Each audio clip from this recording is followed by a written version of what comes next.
I have a 2017 Jeep Grand Cherokee XRT, and it's making a noise in the back every time I turn, kind of tight. And let me see, let me see if you can hear it.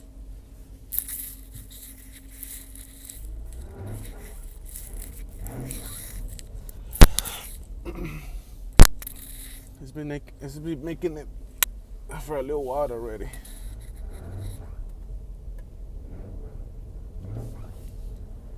Every time I turn